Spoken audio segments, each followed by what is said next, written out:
Hello बच्चों, कैसे हो? बढ़िया। सर प्रथम बहुत बहुत धन्यवाद प्रेम बनाए रखने के लिए। कुछ दिनों के लिए मैं बीच में आपके साथ नहीं बन पाया था, तबीयत खराब थी, पर आप लोगों का प्रेम रहा, दुआएं रही, तो वापस आप लोगों के समक्ष आया हूं। इस बार प्रयास कर रहे हैं छोटे छोटे प्रश्नों के, अच्छे अच्छे प्रश्नों के जो बच्चों के मन में आते हैं उनके तुरंत तुरंत जवाब दें। कई सारे सवाल ऐसे बनाने का हम प्रयास करेंगे। हमारे साथ प्रेम बनाए रखने के लिए, शेयर करने के लिए, लाइक करने के लिए बहुत बहुत धन्यवाद। अगर किसी ने नहीं कर रखा है तो तुरंत कर लीजिए, क्योंकि मैं आपका अपना नितिन विजय बहुत सारे वर्षों का अनुभव लेकर, बहुत सारे बच्चों की दुआओं लेकर और बहुत सारे बच्चों का भी अनुभव लेकर आपके सामने आता हूं। और मेरे पास कोई कारण नहीं है कि मैं आपको गलत राय दूं। अच्छी दूंगा, सही दूंगा, उसी से हमारा अस्तित्व है। जो भी आज जीवन ईश्वर ने दिया है वो सिर्फ बच्चों की वजह से है। खैर, बातें बहुत हो गई। बात करते हैं कि सर, आपने थंबनेल में लिखा है कि कौन से 3 मिरेकलस स्टेप हैं जो बच्चे को सवाल सॉल्व करा देते हैं। मिरेकलस कुछ भी नहीं है, बहुत सिंपल सी बात जो आपने देखी है वो ही है आज तक। क्या सर? बात यह है कि जब हम क्वेश्चन पढ़ते हैं, अच्छा, how to read a question effectively, ये वीडियो नहीं है, इस पर मैंने 8-10 मिनट का वीडियो अलग बनाया है, जरूर देखें। ऐसा नहीं है कि वो वीडियो आपने नहीं देखा है तो ये समझ नहीं आएगा, अच्छे से समझ आएगा, पर अगर उसे भी देख लोगे तो वो ये वाला और भी अच्छे से समझ आएगा। जब हम एक सवाल को इफेक्टिवली रीड कर लेते हैं, मैंने उसमें बताया कि उसकी स्पीड, एनालिसिस ऑफ क्वेश्चन और रिटेंशन कैसे करते हैं। जब हम उसे इफेक्टिवली रीड कर लेते हैं तो किसी भी सवाल को करने के रियलिटी में 3 स्टेप हैं। First is understanding of question, मतलब सवाल हमें समझ आए, ये बहुत महत्व रखता है। अगर सवाल ही समझ नहीं आया तो विश्वास मानो कि सवाल होना संभव नहीं है। और तुम्हें जान करके आश्चर्य होगा कि मैक्सिमम बच्चों को सवाल ही समझ नहीं आता। मैं ऐसा क्यों कह रहा हूं? आज से 6 या 7 साल पहले मैंने अपनी 2 बैचेस में एक एक्सपेरिमेंट करा। क्या एक्सपेरिमेंट करा सर आपने? मैंने एक्सपेरिमेंट करा कि मैंने एक डायग्राम बनाया, हो सकता है मेरी पास की स्क्रीन पे आपको दिखाई दे रहा हो। मैंने एक डायग्राम बनाया जिसपे एक ब्लॉक रखा सरफेस पर और ब्लॉक पर 37 डिग्री पे 10 न्यूटन का फोर्स लगाया और म्यू 0.2 ले लिया। सिंपल डायग्राम बनाया और डायग्राम में सिर्फ ये लिख दिया, find out the acceleration of block, और ऑप्शन दे दिए। ठीक भाई, बहुत बढ़िया।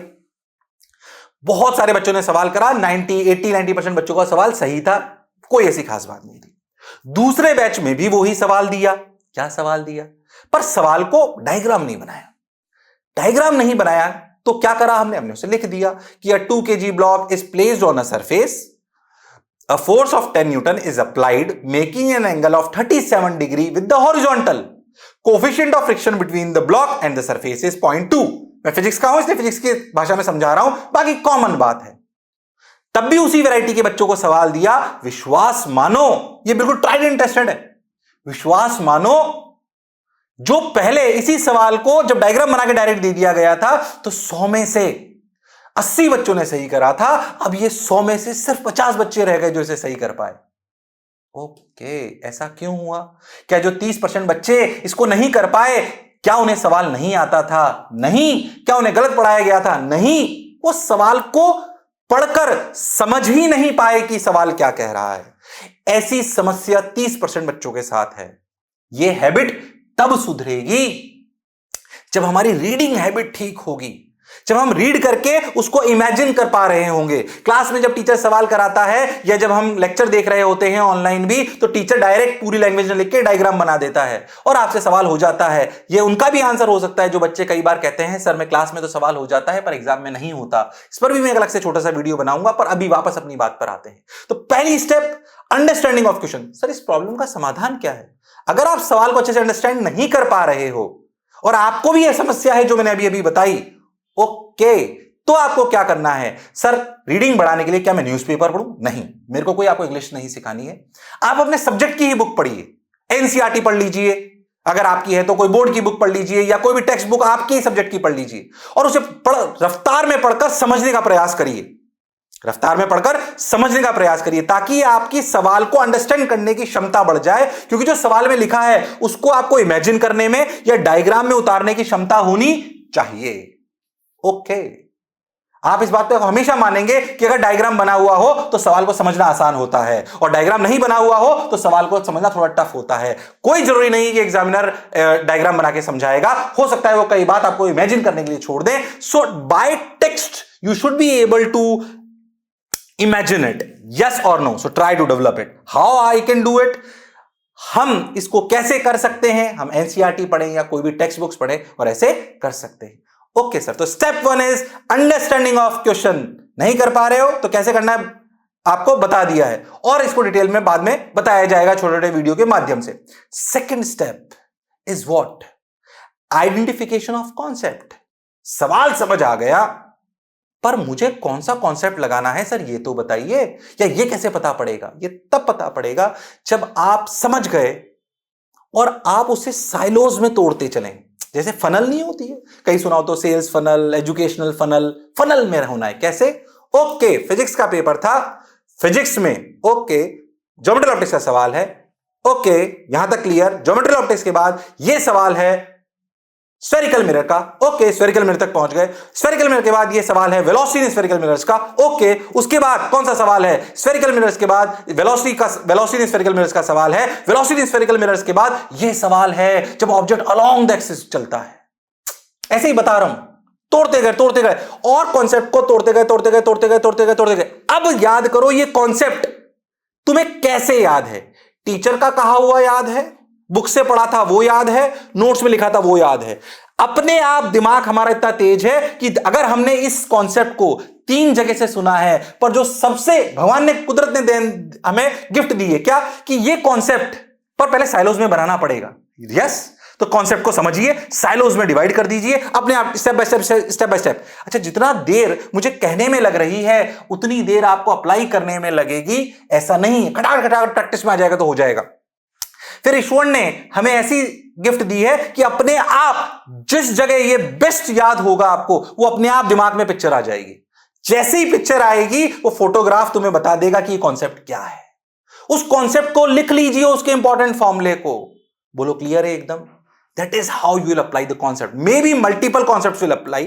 कि मान लीजिए कि ऑर्गेनिक केमिस्ट्री में फिजिकल भी थोड़ी सी घुस गई, फर्स्ट ऑर्डर रिएक्शन भी आ गई, और कोई ऑर्गेनिक की रिएक्शन भी थी, अपने आप मल्टीपल वो चलने लगेंगे। पहले इस कॉन्सेप्ट को भी लिख लीजिए, इसको भी लिख लीजिए, लिखिए जरूर और रिलेट कर लीजिए। तो पहली बात, आप कॉन्सेप्चुअल, आप अंडरस्टैंडिंग ऑफ क्वेश्चन कर लिया आपने, कॉन्सेप्ट आपने आइडेंटिफिकेशन कर लिया। अब आप कॉन्सेप्ट आइडेंटिफिकेशन के बाद, this is the second step, identification of concept and application of concept. तो आइडेंटिफिकेशन कैसे हुई? साइलोज बनकर। बोलो क्लियर है? नाउ कितने कॉन्सेप्ट इसमें लग रहे हैं ये आपने लिख लिए, अब उनको अप्लाई करना है।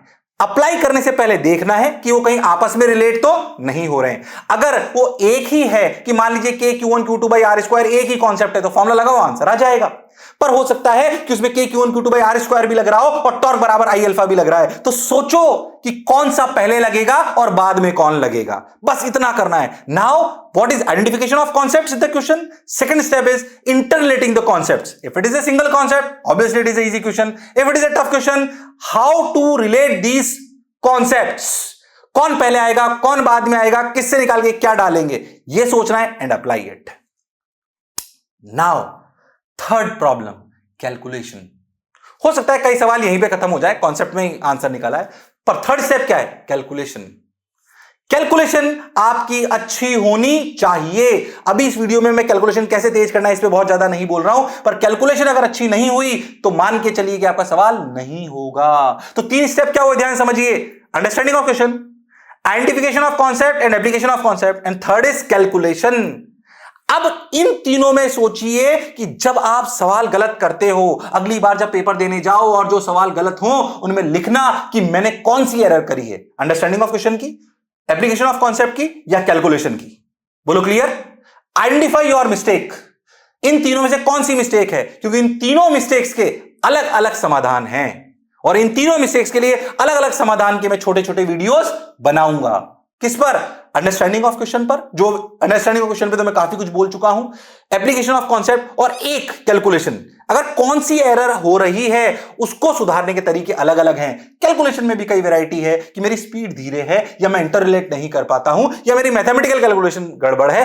Identification of mistake is the most important part. ये वैसी ही बात है कि मैं डॉक्टर के पास जाऊं और बोलूं कि मैं बीमार हूं। डॉक्टर कुछ नहीं कर सकता आपका जब तक आप उसे नहीं बताओगे मेरे पेट में दर्द है, पेट में इस तरीके का दर्द है, या मेरे गले में दर्द है, या मेरे को सांस लेने में तकलीफ आ रही है। फिर अगर वो सांस लेने में तकलीफ आ रही है तो हो सकता है वो आपको कोई टेस्ट लिखेगा। That is what happens to education.